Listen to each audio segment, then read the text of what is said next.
Yeah, my name is Ugo, and Natalie's is our co-host and manager of this agenda and meeting. Welcome, everyone. Yes, we're going to take a few minutes for people to join. Now's the time to, get a water or a quick restroom break. I'll be managing the chat box. There'll be opportunities for you to ask any questions you may have throughout the presentation while Hugo's presenting. So welcome today. This presentation, I received training for this presentation from the American Physical Therapy Association. And so I borrowed from this, and then I amended it, I changed it, I modified it as necessary. All right, we're gonna get started. And this presentation is getting recorded, and the slides you'll have access to via email. We will be sending out these slides via email. So that's part of access for you guys. All righty. So my name is Ugo, spelled H-U-G-O, pronounced Hugo or Ugo. My last name is Mora. I'm an advisor at the College of Health and Human Sciences Student Success Center. I'm also the health professions advisor for our college.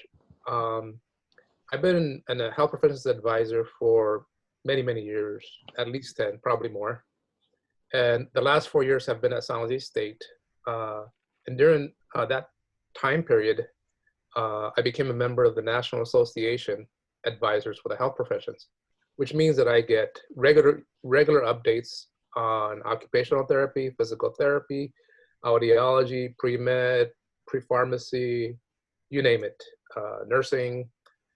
And then on top of that, I also am supported heavily by our dean and our supervisor in the college, Tony, to attend workshops and trainings so that I can stay current in all the different health professions that I advise. The context for this workshop is that during the past 4 years that I've been at San Jose State, I've easily worked with 200 to 300 pre-physical therapy students. And oftentimes I find myself repeating the same foundational knowledge. So this is what you're going to be getting today. You'll be getting the foundational knowledge that every pre-physical therapy student should have, so that when we meet, and I encourage you to meet with us on a regular basis till you graduate, actually till you get into physical therapy school, is to meet with us on a regular basis so we can best guide, so we can coach you in having the best outcome possible for yourself. So that's also the goal, the context and the goal of this meeting. We have about a 1 hour agenda with some time for questions and answers during and afterwards. So the first part of our workshop is going to cover career. What is a physical therapist and what do they do? And that's going to be about 10 minutes. Then we're going to merge into the next section, which is what am I going to study? What do you study when you get into graduate school, into physical therapy programs? What will you be covering over those 3 years that it takes to become a physical therapist?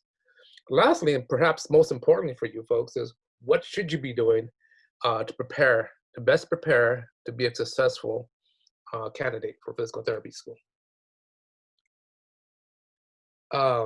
Before we get started though, we want to warm you guys up, and Natalie has an activity for you. Thank you, Ugo. So I'm going to display a poll, and you guys will answer the questions, and then we have a discussion on it. So I'm launching a poll. And please complete the questions, and once the poll's completed, we'll discuss it.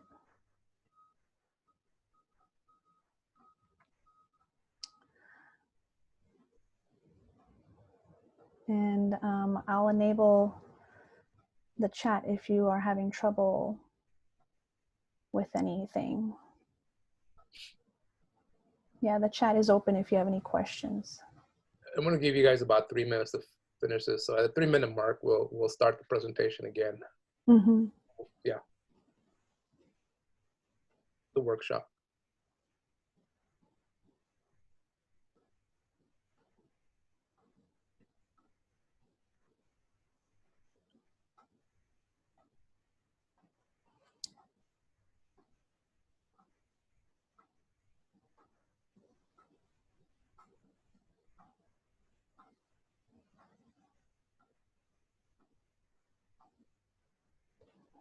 Okay. We're about 1 minute in.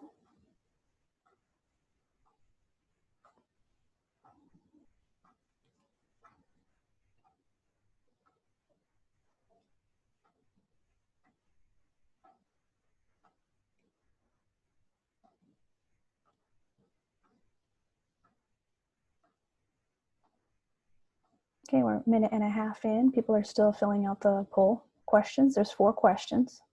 And it's just to gauge your knowledge of physical therapy and the requirements for the degree.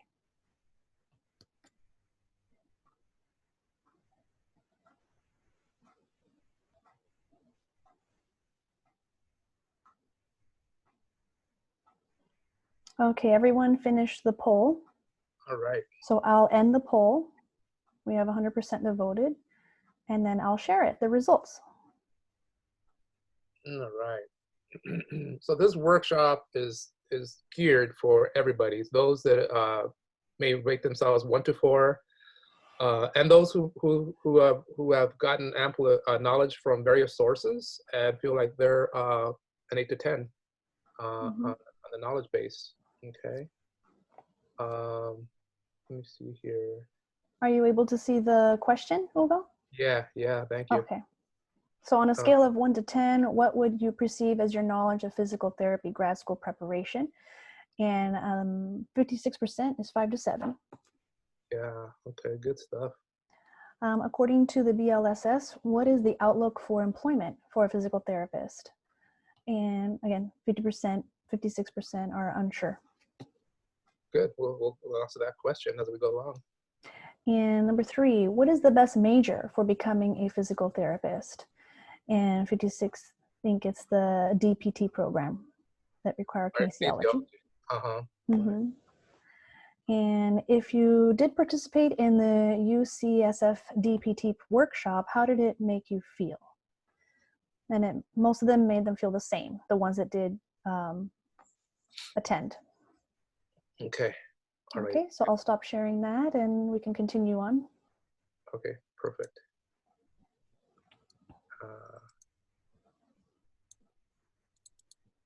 All right. The poll's still on my screen. Natalie? Yes, I think you have. The poll's still on my screen. How do I get rid of it? I think you have to just X out of it. There's a top left red X. Let me see. Oh, I see. It's hidden. Okay. There it is. Thank you. And again, okay. The chat box is open. So if you guys have any questions throughout this presentation, we'll have some time aside during some parts of the slide when Ugo's done presenting to address any questions that you guys may have. So about the chat box, please put your questions in there, and Natalie will let me know if they're pertinent to the slide that we're talking about, and I'll stop and answer those during the slides. But I'll ask you not to make comments like, "Oh, this is interesting. I didn't know that," or "Oh, this guy's boring." Okay, save that for the survey afterwards. Okay, those kind of comments are best for that survey. Okay, so what are physical therapists? And later on, we'll have a slide comparing physical therapists and occupational therapists to explore that a little bit. This is a definition from the American Physical Therapists Association about who physical therapists are and what they do. They're able to diagnose and treat individuals of all ages with medical problems or other health-related conditions that limit their abilities to move and perform functional activities in their day. This is very, very important, folks, because most of the students that I work with in our pre-physical therapy, their understanding or appreciation of physical therapy is limited to sports.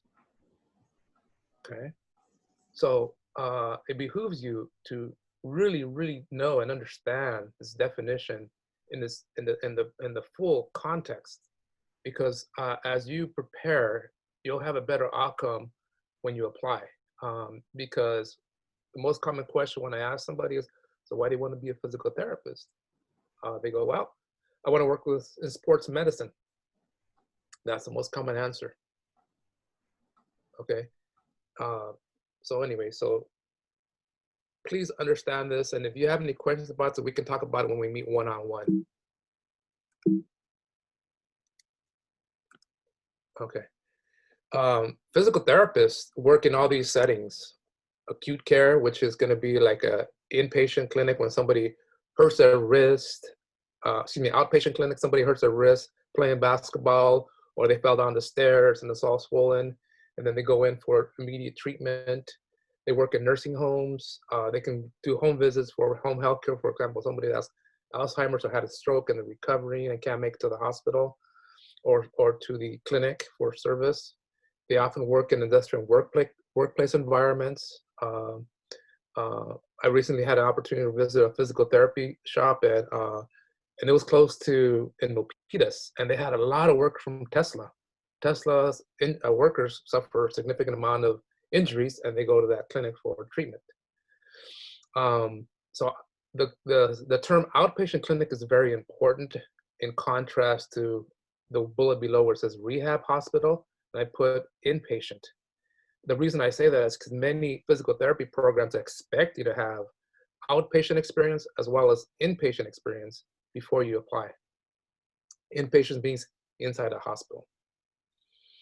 And then in the last bullet, I emphasize the word sports because according to the American Physical Therapy Association, that's only a portion of what physical therapists will be doing throughout their careers.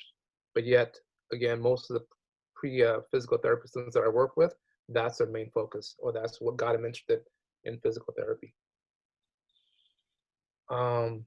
So if you want more information about, how to get experience or, well, actually, the reason I put this slide up here is because the Pre-Physical Therapy Club brings in 2 to 3 speakers per semester and working in different areas or different niches of physical therapists. So if you want more exposure, besides going out to get an internship or volunteer, join the Pre-Physical Therapy Club. At the very last slide of today, we'll have a link in case you do want to join the Pre-Physical Therapy Club. These are examples of conditions or ailments that physical therapists typically treat. Arthritis, back pain. For example, I first started going to see a physical therapist when I strained my back, and it was basically lifting up my 20-pound child. I just picked him up wrong. They didn't diagnose me. The doctor diagnosed me with a strained back muscle. The physical therapy did a full assessment, and they did flexibility. They checked my strength. They checked my range of motion, and they were able to actually even more specifically than the doctor, they were able to tell me it was a certain muscle in the lower back area that was injured. Then over the next 2 or 3 weeks, going once or twice per week to the physical therapist, they prescribed the treatment plan incorporating ice, infrared treatment, different stretching exercises, and then stuff that I could do at home. Okay, so that's pretty much the same treatment pattern for all these injuries that are here. Now, I hope some of you are surprised when we look at, for example, lymphedema or incontinence. Incontinence means they can't hold their bladder. They leak, they pee without meaning to. Lymphedema is actually a cancer. Stroke, we know what happens with stroke is a ruptured blood vessel that causes paralysis. Traumatic brain injury, either from a motor vehicle accident, from violence in the street, somebody got hit in the back with a bat in the head walking down the street, or from war. Many of our soldiers who have fought in Afghanistan and Iraq suffered TBIs from bombs. So yeah, some of this should be surprising to you if you're not that well experienced or versed in where physical therapists work. Now, these are also very, very important. Now, I forgot to mention early that if you're not already taking notes, either typing into your computer or writing, please do, because you're learning the vocabulary, the concepts that are commonly used either in advising or when you apply or when you attend pre-physical therapy workshop from an admissions officer at UCSF, at Samuel Merritt, at University of Pacific. By the way, I'm going to be bringing representatives from these programs regularly to the university to give Zoom workshops. So back to this slide. These are very important character traits or values that that most physical therapy programs are looking for in their applicants. Now, when you apply, you may not have all of these, but you should have a majority, either because they're natural to you and you invest in time to further refine them, or because you have the desire to become more professional, for example, to have a higher degree of social responsibility at the bottom. Okay, and these are the types of character traits that are going to that the admissions committee is going to be looking for when you write your personal statement, when you fill out your application and you talk about what kind of activities you did aside from going to school, from your letters of reference or your letters of recommendation, and from your interviews. This is what they're going to be trying to ascertain when they evaluate you as a candidate. It's not all about GPA or GRE scores. It's also about, will you be a good physical therapist, a good representative of the physical therapy profession.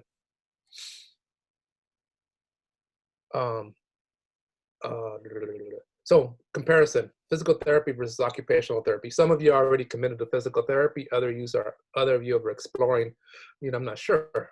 So physical therapists diagnose and treat versus occupational therapists. They do diagnose, but their goal is basically to help you achieve higher degree of function in your everyday activities. Okay.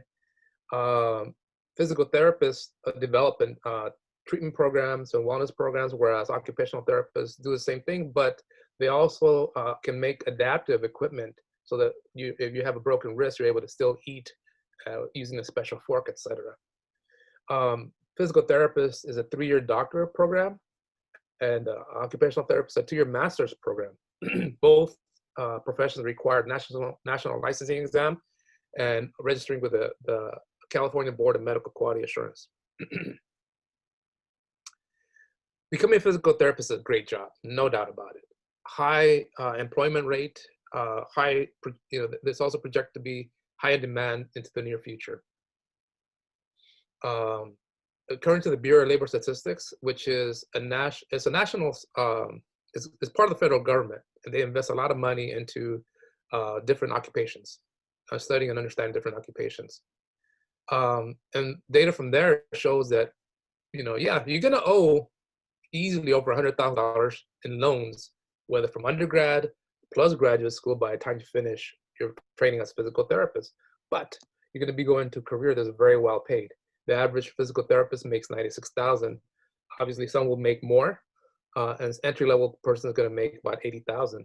But over your lifespan, you're going to have a very good, well-paying job over your career span.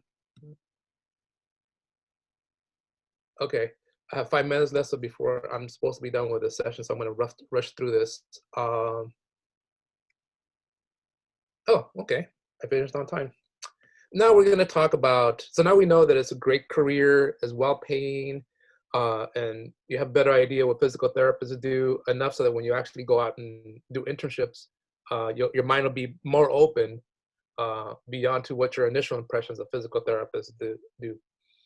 Now, what will you be studying when you enter physical therapy training programs, otherwise known as the Doctorate of Physical Therapy? So when you meet with myself and the representatives from different programs, we can use the term DPT to mean Doctorate of Physical Therapy. Yes, once you graduate, people are going to say, "Hello, doctor." That sounds pretty good, doesn't it? Okay, and CAPT is a very important term. That means that all physical therapy programs that you go to must be accredited by CAPT. Okay, not all of them are members of the PTCAS, the Physical Therapy Centralized Application Service, but they all must be accredited by CAPT for you to take the licensing exam. So typically, well, all programs are 3 years now before you get your doctorate, but you must have a bachelor's complete before you can apply. Most of your time training is going to be in the university, UCSF, Samuel Merritt, with some of it being classroom, the other of it being in labs and activity sections. The last part of your training will be clinicals, where everything you learn in the classroom and in the labs, you can start doing it by shadowing physical therapists and then actually doing some stuff. This is what you'll be covering. These are the topics that you'll learn as part of the curriculum in physical therapy. No surprise: anatomy, physiology, exercise physiology, biomechanics, et cetera, et cetera. I don't know if, for those of you who didn't attend the UCSF one, they do teach more neuroscience than other programs. They emphasize that a lot. You're probably wondering, why am I going to be studying pharmacology if I don't, physical therapists don't prescribe? But you will be treating patients who are taking pharmaceuticals for treatments for diabetes, for neurological disease, et cetera. And you need to know how it affects their movement. Behavioral science, because you have some people who may be schizophrenic, et cetera, who may have abnormal behavioral issues. Communication, because you'll be doing a lot of health education for patients, and they want to ensure that you communicate clearly and effectively.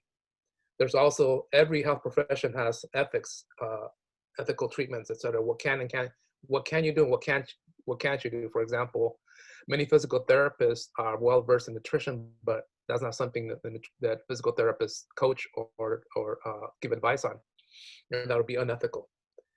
Many of you will be going into private practice, so having finance and management, how to manage practice, is important. Some of you may choose to go into research, so evidence-based practice is important. Okay, and they do give you so-called upper division specialty information, such as cardiovascular, pulmonary, endocrine, metabolic, musculoskeletal, just in case you want to specialize after you get your DPT. We'll talk about that later. This is what I was referring to, is that some of you may choose to do a clinical residency or clinical fellowship. Say, for example, that person who I met as a frosh, and I asked him, why do you want to be a physical therapist? I want to do sports medicine. Well, here's your chance. Once you become a physical therapist, you can to get additional training to become a specialist, either through clinical residency or clinical fellowship in sports medicine. And you get certification in those areas. For example, at the UCSF, they mentioned that some of their graduates go on to residencies in cardiovascular and pulmonary physical therapy practice. Okay, so at the end of we need to know who's here today, so that we can document that we actually did some good work today, and also to be able to follow up with you later on. So please listen to Natalie as she instructs you on this. Thank you, Ugo. So in the chat box, I'm putting our attendance form in the chat box. So if you can please click on that form and fill out the attendance form. It's a Google form. And we'll give you an opportunity, if you want, to be added to our email list as well at the end. So you can get any information on any future workshops that we do. So we'll give you a couple minutes to fill that out. It's not very long, and you can have a quick restroom break if you need to use the restroom.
No, you let me know when to start again, okay, please? Sure. So yeah, I put the link in the chat box for the attendance form. And so I think we can go ahead and get started in about 2 more minutes. Okay. Yeah. So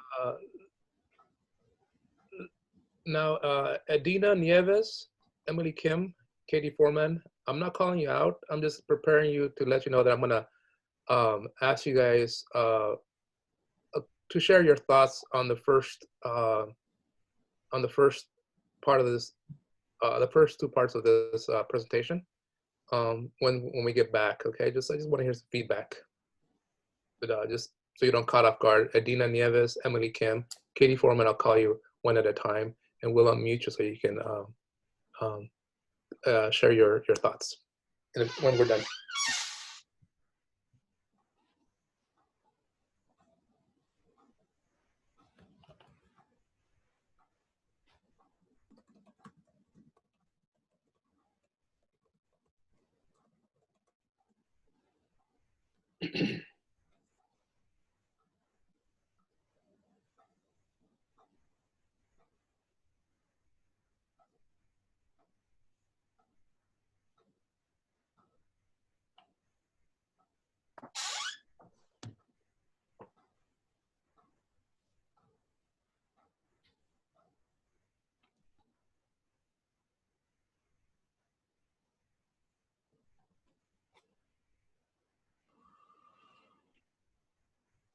Alrighty. So, Adina, can you share with us, and Ellie, can you unmute please? Can you share with us, Adina, any aha moments that you might have experienced when we went through what a physical therapist does, and even what takes place during their training?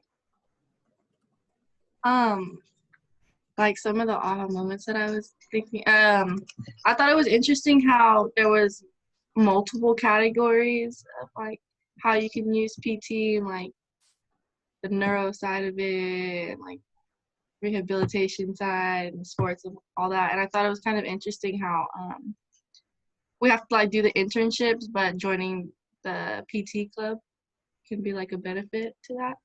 I thought that was kind of interesting. And just getting a feel of how many years it is going to take if I wanted to do like the physical therapy program or the occupational therapy program, like the 2 year difference of the master's or like the 3 years doctorate. How do you feel about potentially owing 120,000 in loans, but also making good money? Was that? Did you know? Were you expecting that kind of information? No, I wasn't. It was really helpful to get a feel of how much it would be. It kind of is a scary number thinking about it future-wise, since I'm barely like 18. But I think definitely it would pay off if I just stuck with my schooling and knocked it out, and because I will eventually have a good paying job to help me pay off those loans. Excellent paying job. Thank you. How about you, Emily? Thank you, Dina. Yeah, you're welcome. okay, let me get Emily to get unmuted here. Okay. I was kind of surprised just like by the things that like physical therapists like cover, because I didn't really think about like the neurology side or like the pharmaceutics. And I thought it was it was nice to see like the side-by-side difference of like a physical therapist and an occupational therapist. So I thought that was like good to know. How about the training? Were you surprised at all by the training? What surprised you about the training that takes place to become a physical therapist, if anything? Oh, well, I knew about how physical therapy, you need to go to like a 3-year graduate school afterwards, but I didn't know that for occupational therapy, it would be only 2 years. So I was surprised by that. So DPT, keep saying DPT, start Yeah, using DPT. One thing I forgot to mention is I'm gonna, by signing in today and filling out the form, you'll be getting the slides from today, so that I know I went through them kind of fast. That way you can peruse them a little bit more in detail later on, okay? And it does have that link to the website where I got that information about how to compare occupational therapy and physical therapy. There's a lot more detail in there, okay? But thank you for that. Last, Katie, I'm gonna ask you to share those similar thoughts, if you will, please. Katie Foreman. Hi, sorry, I'm still trying to figure out how to get the sign-in thing working. Well, you know what? To give you some time for do that, I'm gonna ask Nicole Duca. Okay, Katie, and we can talk later on that. But Thank you, sorry. it's important for us for you to fill out that sign-in sheet. And if you're not sure how to do it, you can chat with Natalie, and she can coach you on that. But meanwhile, Nicole, can you share your thoughts on that? Thank you, Natalie. I found your clinical residency and clinical fellowship point really interesting. I actually have done a lot of research relating to DPT programs, but I'm looking to get into like CVD and pulmonary specializations, so I found that really interesting. Right on. Okay, so you must have been the one that in the poll put one that you're pretty knowledgeable about the pre-physical therapy process. Thank you for that. Were you able to attend the UCSF workshop this past Friday? I actually was not. I'm actually looking more going into like Southern California programs just to get out of the Bay Area. Okay, thank you for that comment. For all of you though, I encourage you that every time I arrange for a workshop, either that you can visit them or they come to campus do a workshop, I encourage you to attend, because even though if you're interested in going somewhere else, you're still learning a lot about the admissions process for different programs. But thank you for that. All right, we're gonna move on. Thank you, Natalie, for keeping me on track. Thank you all for sharing your thoughts. All right, so what are the tips that we can give you to prepare as an undergrad? Okay, so as I forget her name because I'm really bad with names. Whoever asked the last question, she's researching. You got to do that. And the next slide is going to give you some tips for that, but you just don't apply to one program. You really got to spread your net far and wide. There's different prerequisite courses for different programs. And physical therapy observation, patient care experience is very, very important for all admissions processes. And you have to think about the GRE. When do you take it, and what is it? And you also got to plan for letters of recommendation. We're going to be covering all these in the next few slides. You'll be using the Physical Therapy Centralized Application Service, PTCAS for short acronym. Please write that down because we'll be using it when we meet. You're able to apply to one school or 20 schools. There's a few schools that are not PTCAS. For example, and I strongly encourage you to write this one down, St. Augustine, ST period, Augustine, AUGUSTINE, St. Augustine. It's a reputable program that started out of Florida, has a program also in Austin, but more recently, about 5 years ago, they established a foothold in San Marcos, California, which is right next to Legoland, one of my favorite places to go in the world, Legoland. I actually prefer Legoland over Disneyland, but that's just me, which is between Irvine and San Diego, right smack in the middle. They're a program that's very holistic in the review, so I encourage you to keep an open mind to them. They are not PTCAS, but they're accredited, okay? PTCAS, if you look at the links down here, is also a good source for where else can I go to school? Can I go to Arizona? Can I go to Washington? Can I go to Oregon? If so, what are the schools that are there? If so, what are their prerequisites? They have nice database as well. Which, speaking of prerequisites, at San Jose State, these are the courses you need. Anatomy, Biology 65. You guys can read that. You don't need for me to read it out for you. Just let me know if there's any, I didn't know I needed that. I'll jump the gun and say many students are not aware that you actually need Bio 30 and 31 before you apply to PT programs. In addition, along that vein, some programs specifically like UCSF, also require microbiology. And I'll talk about that next. Most pre-T programs require abnormal psychology, Psych 110, to differentiate it from Psych 1, introductory psychology, Psych 1. Any kind of statistics is acceptable. Stat 95, it's not PH, it'd be Public Health 67, or even any of the psych courses, psych statistics courses. Any of these courses can be taken at a community college, and they are not considered lesser than if you took them at San Jose State or another four-year university. They have equal value to the admissions committee at all the physical therapy programs nationwide. And the link on the lower left is where you can access the database. It's a little confusing, but it's still a database for all the physical therapy programs that belong to PTCAS.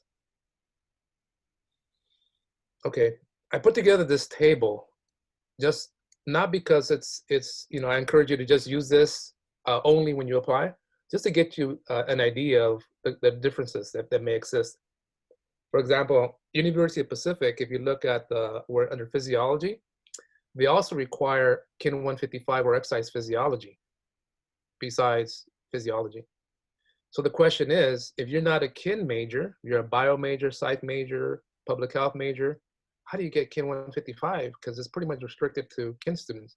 We have a strategy, come and see us for advising. And I want to focus a little bit on Bio 30 and 31, because I can't tell you how many students I've had who are graduating, and I asked, and they came to me for one reason or another for advising, and I looked at their transcripts. I go, oh, you don't have Bio 30 and 31. He goes, what do you mean? I said, you're gonna need it, my friend.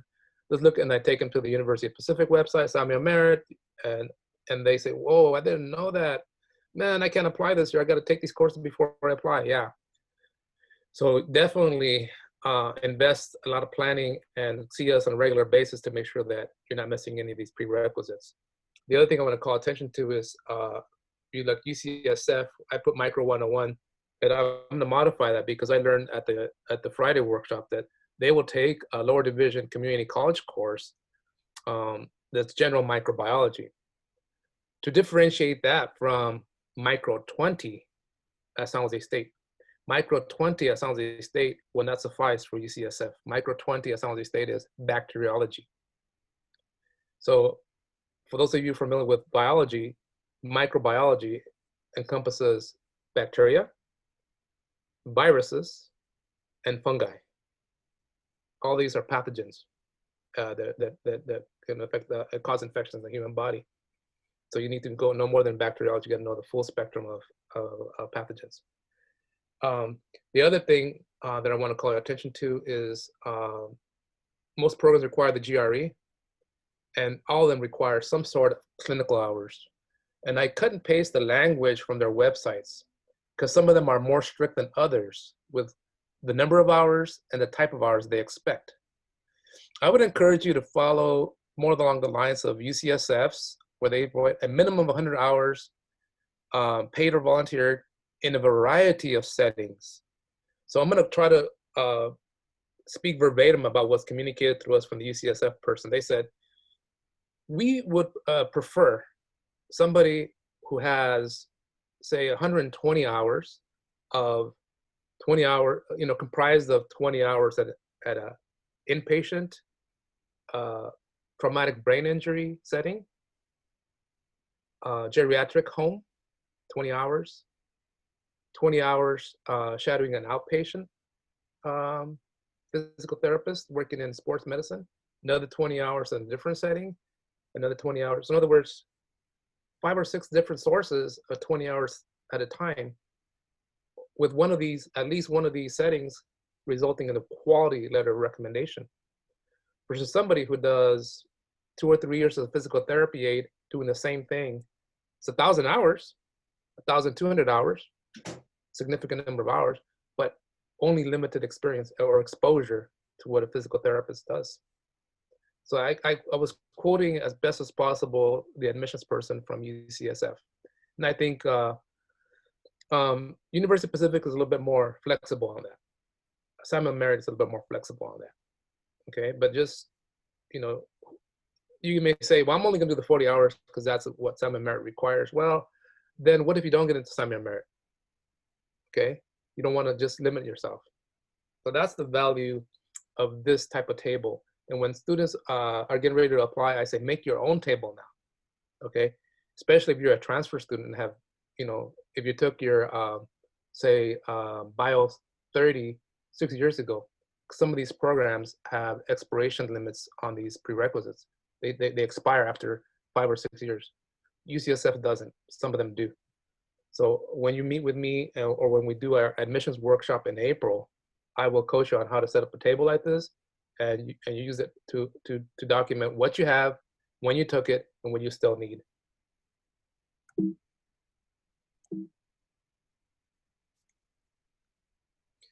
All right, the value of this slide is that not everybody has to be a kinesiology major to get in. This is the number of proportion of students that got in by major last year into programs nationwide. Exercise science and kinesiology are very similar, so I would put them in the same category. But surprisingly, to some people, biology was actually, you know, had more contributors to the PT class last year than kinesiology. But there's a few health science, a few psychology. So this is pertinent to the poll that we gave you earlier, where we asked you what major must you be to get into physical therapy program, to DPT programs, and it doesn't matter. Where it may matter is that if you're, say, a psychology major, you may not be able to get into Kin 155, et cetera. But there's other ways of getting these courses, even if there's some barriers to you getting these. So that's where you need to meet with an advisor that we can coach you on how to work the system to get the courses that you need in the timely manner. GPA, the all-important GPA, and probably what causes the most anxiety in our students. Nationwide, according to data that I just got from the admissions data report from PTCAS, you should be shooting for a 3.5 average. Okay, so before you hang up and disengage from this conversation, say, hey, I'm only a 2.8, 2.9. Not saying that all of you, but some of you may be in that situation. Don't. There's hope for you. Okay. This is just to give you an example of the information you get from info sessions. UCSF, I did a screenshot of their slides from last Friday. They're saying our average people got in with 3.55. One thing that's not here is that they had 400 applicants for 60 seats. Okay, so yeah, so it's very competitive, not just at UCSF, but most programs have similar type of applicant to acceptance ratios. And they don't want to see a pattern of Fs. If you have 1 or 2 early in your career, you got to stop that. You can't do that, you're a freshman and then maybe do a 1 or 2 in your sophomore year, et cetera, because they think you have either you don't have study skills that you're not disciplined enough, or you just have too much drama in your life, and that drama is going to carry over to when you start graduate school. They do allow for repeated courses. Say you got a C in anatomy as a frosh, and then later on you took anatomy in community college, you got an A. Okay, that's going to be a B for when you apply. Other programs are more flexible. They'll give you the highest grade. It's almost like grade forgiveness that you take, even if you took it 2 or 3 times. So scout around. Not all programs have the same criteria.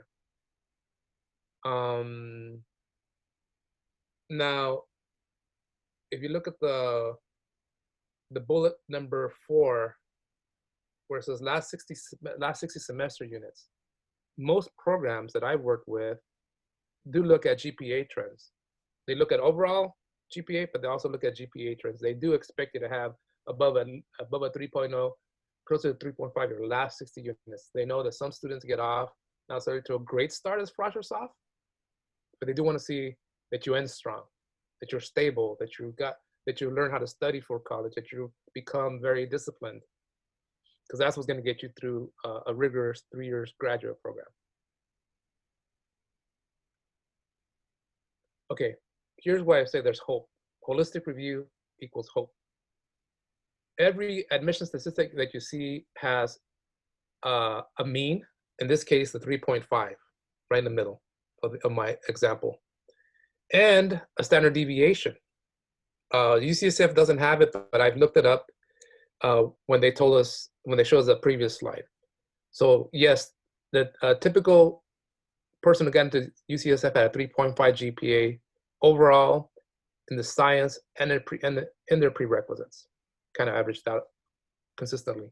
But there was a standard deviation of 0.25, which means that some students got in with a 3.25, some students got in with 3.75 or higher. Now, for those of you who have taken statistics or will take statistics, this is where the bell curve comes in. Because one standard deviation means that you go to the left of the bell curve, 0.25, that's where the 3.25 comes up. Basically, what this is saying is that 60% of the students that got into UCSF or programs nationwide were around the 3.25 level, and we're within the range of 3.25 to 3.75. There might have been some that got in with a 3.0 someplace in the country. And of course, there's people getting in with a 4.0. So there's hope, okay? So work with me irregardless of your GPA status. Don't rule yourself out. Don't listen to the naysayers. Naysayers could be other students. It could be an advisor. I have heard advisors who have discouraged students, not me, because I've seen students who have pulled miracles out. Okay, so don't necessarily listen to advisors who don't really know admissions processes like I do. Come and see me, and I'll be honest with you, but I'll also give you a path in case you do want to apply with less than stellar GPAs.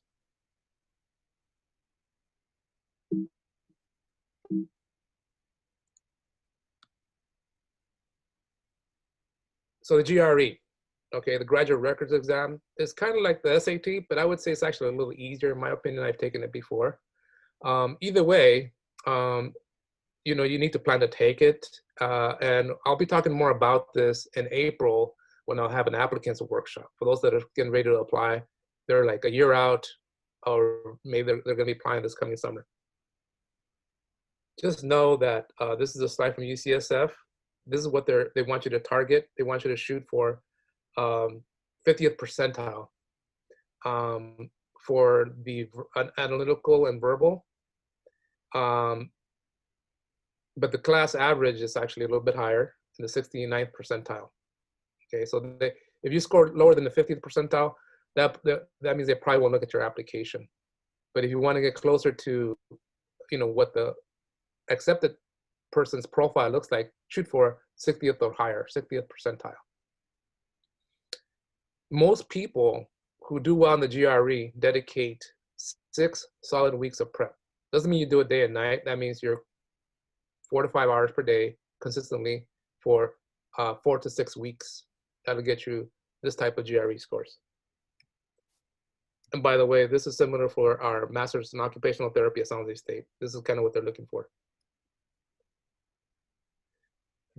References, there's a recommendation or letters of evaluation. They're synonymous with each other.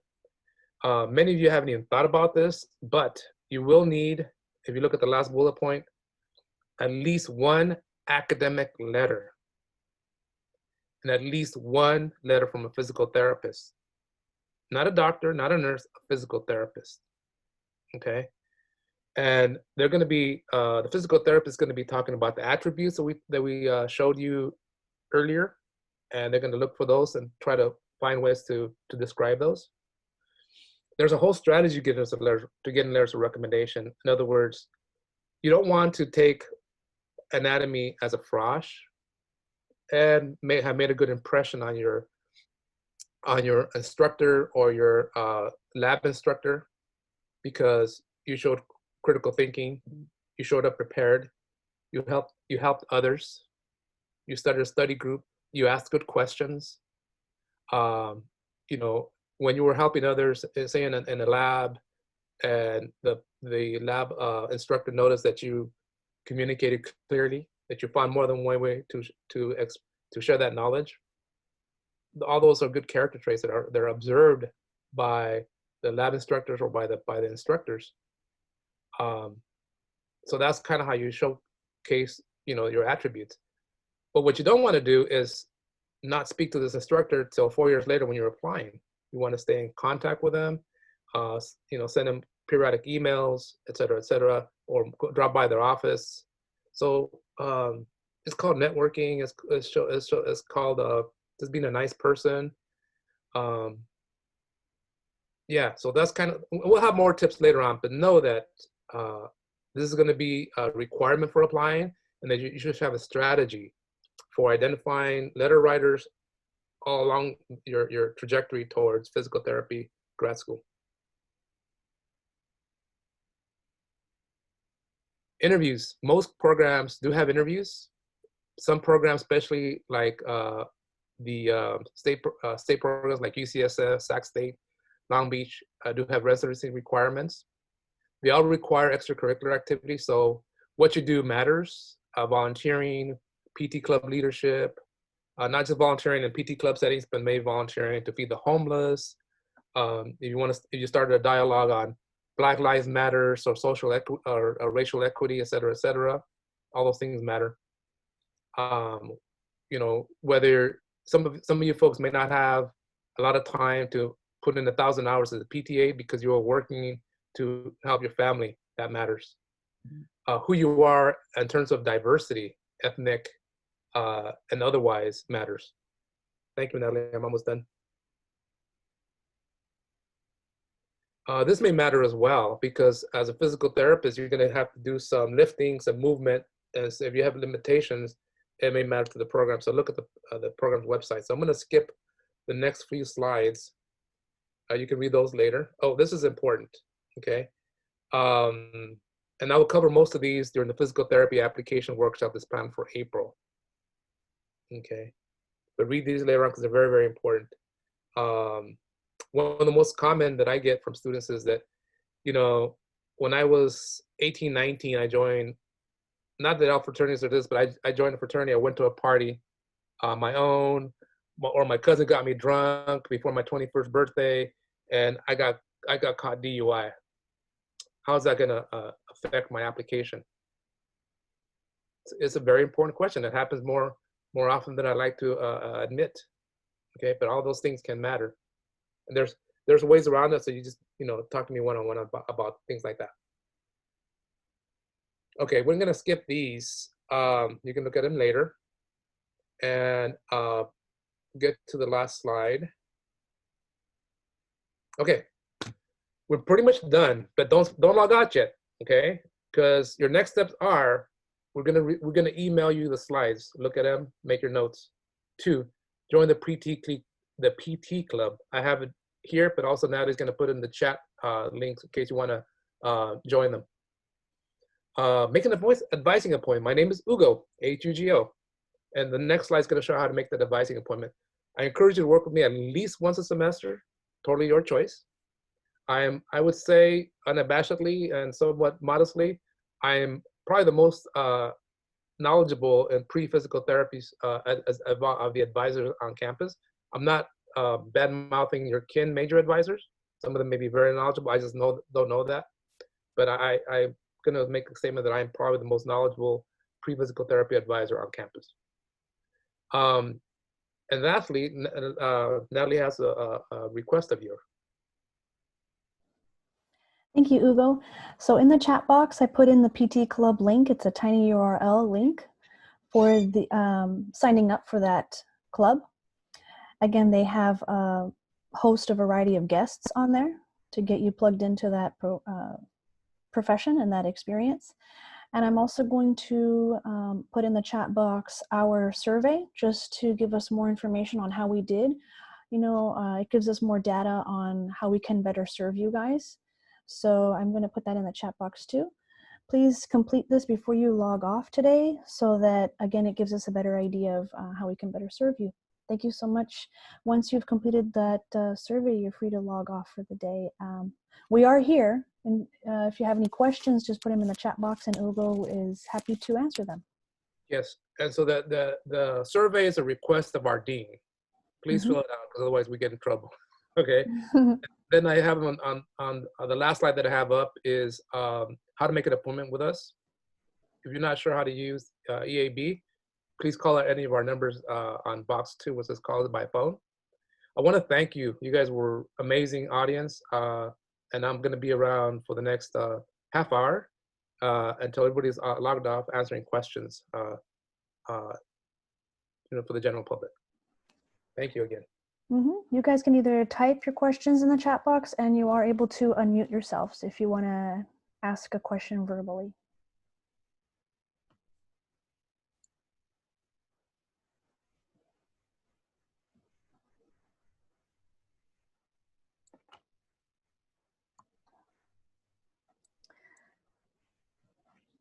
Okay, so I put the slide still in case anybody needs it.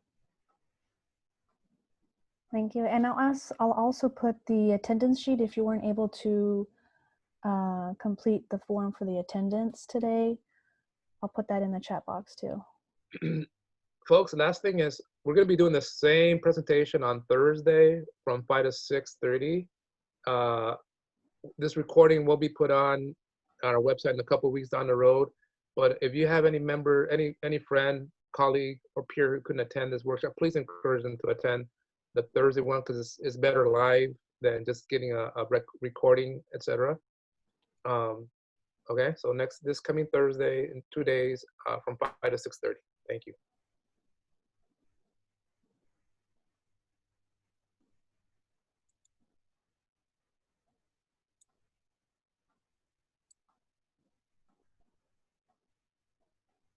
So far, no questions, Natalie. No questions. Damn, I'm good. Just kidding. Oh, wait. Okay.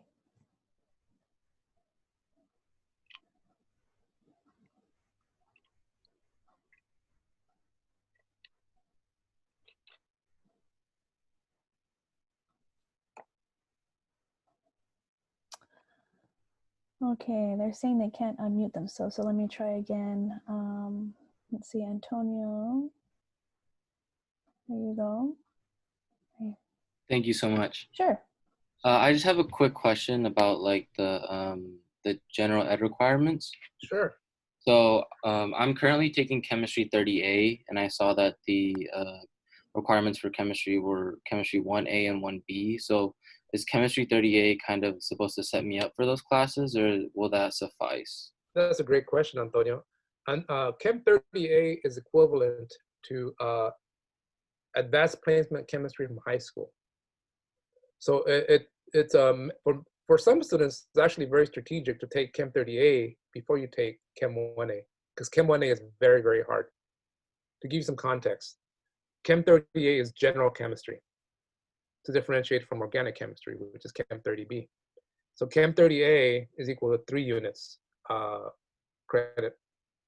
Chem 5A, excuse me, Chem 1A, let me back up. General chemistry, the same content you learn in Chem 30A, is covered over 10 units in Chem 1A and Chem 1B. Each of those classes is worth 5 units. So kind of roughly, Chem 30A is about 1/3 as hard as Chem 30A is about 1/3 as hard as Chem 1A and Chem 1B combined. Okay, and then for the chemistry requirements, you have to take both 1A and 1B? Correct. Okay, and I'm also, I was, for my advising before the semester started, I was advised to take either a Stat 95 or a Math 1 class. I enrolled in Stat 95 but was waitlisted, so I decided to take the Math 1 class. Will that suffice for that requirement? No. The Math 1 will meet your graduation requirement from San Jose State, but it won't meet the requirements for graduate school, for DPT programs. So one strategy is, some people find statistics a little easier at a community college, so maybe a better way to get a a better grade. So given that you've already met the math requirements for graduation, you may not need stats 95 depending on your major. Some majors do require stats as a graduation requirement. What's your major? Kinesiology with an emphasis in rehabilitation sciences. So so you don't need statistics for rehab science or your major. You do need any kind of math, but you will need statistics before you apply to DPT programs. So you can choose to take it at San Jose State, or you can take it at a community college, summers, or as long as you do it before you apply, because it is a requirement for DPT programs. Okay, thank you very much.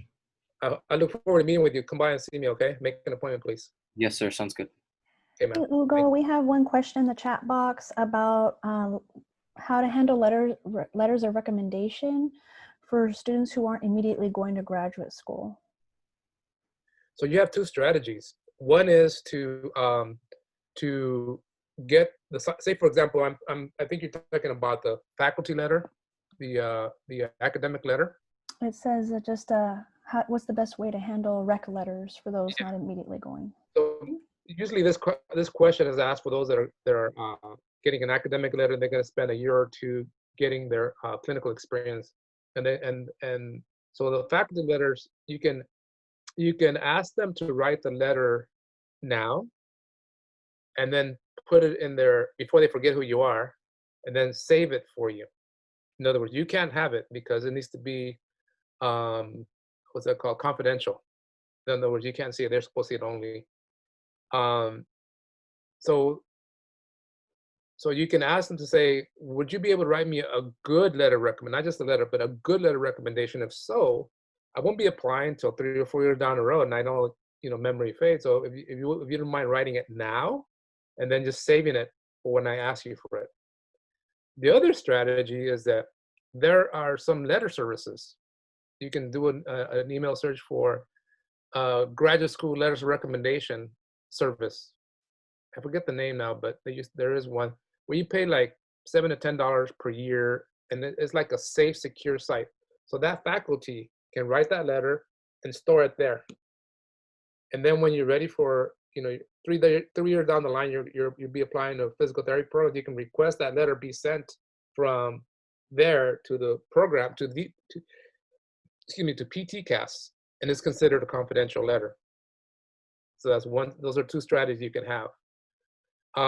Most students who take a gap year or two and are applying later, the letters for patient care experience from a physical therapist are more recent, and you can get them like shortly before you apply.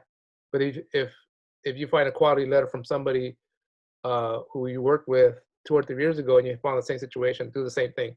Ask them to save it for you. You cannot have possession of it because that nullifies the validity of that letter. Hope and answers your question. We can talk about it more either when you come to see me or when we do the admissions workshop in April. Thank you, Ugo. We have another question about, let's see, where could we find information on the requirements for athletic trainer? Wonderful question, Oscar. I actually just put together a document about that. So come and see me. I don't want to just send you the email, because then it's a little. I prefer to work to have you see me for advising. I share with you the document, and we go over your academic preparation and what you can still do, what you still have control over to get into a master's in athletic training programs. So in other words, the bachelor's training programs are a thing of the past. All programs have transitioned into a master's in AT. And we have like 4 or 5 AT programs in California. So come and see me, okay, Oscar?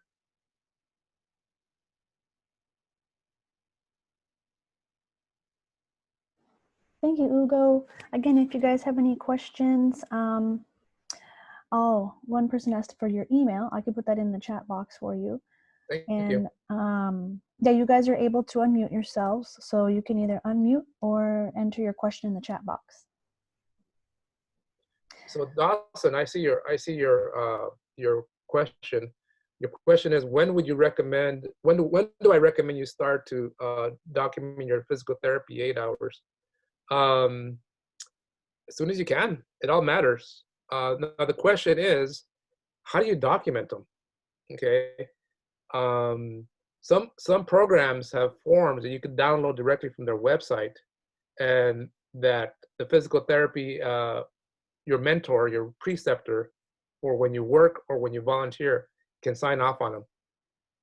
And then you keep a record of that, so you share it with them later on when you're asking for a letter of recommendation. Say, look, you signed off on these 2 years ago.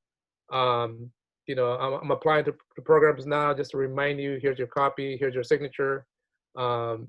Just in case you need to verify that I actually did these hours. So there's no the general answer is, as soon as you're able to. Again, you shouldn't be doing physical therapy hours at the expense of your academics. In other words, if you're getting C's in these prerequisites and you're doing 1,000 hours per year of physical therapy aid, you're unbalanced, my friend, because you got to get those A's and then the hours are second priority. It's still important, but second priority to getting that good GPA and the prerequisites and overall. So it's a matter of balance and yeah, that'll be my answer. Thank you. Thank you, Ugo. I also have another question about work experience and kind of the DPT 8 hours. So if I were to have done kind of volunteer work in the physical therapy department during my senior year of high school, does that technically still count towards that kind of amount of hours worked? It does, but the programs prefer something more recent, because when you were in high school, you were 17, 18, right? It's a higher level of maturity than when you're 19, 20, or 21 when you're applying. So I do recommend that use that as a starting point, but not rely solely on those hours. Some programs do not honor high school hours. Some programs do. When you look at the websites, they'll tell you very specifically. Thank you. So my recommendation is to definitely use those hours as motivation, as catalyst for your why statement. Why physical therapy? Why me? But not rely solely on those hours to really revisit them again when you're a more mature person who's taken anatomy, physiology, all these courses, and then you'll see, wow, I do see the difference of my appreciation for inpatient rehab hours at a hospital when I was 18 versus now when I'm 21, and I got all this maturity, all this experiences, all these courses, and I'm ready to apply. I think it'll be more meaningful then. Thank you for that wonderful question, Antonio. Thank you so much.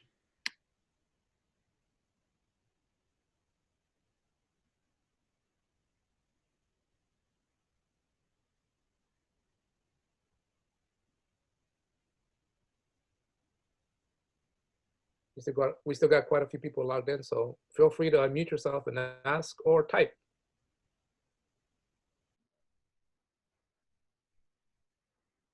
Yes, if you guys are don't have any questions, you're free to log off if you've completed the attendance form and the survey. Ugo and I are just here to answer any further questions, but we have concluded the workshop today, and we're just here to answer any questions that you may have.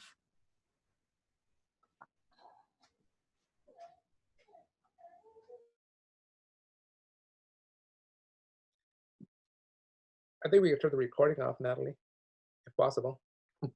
Sure. Hugo, I have a quick question.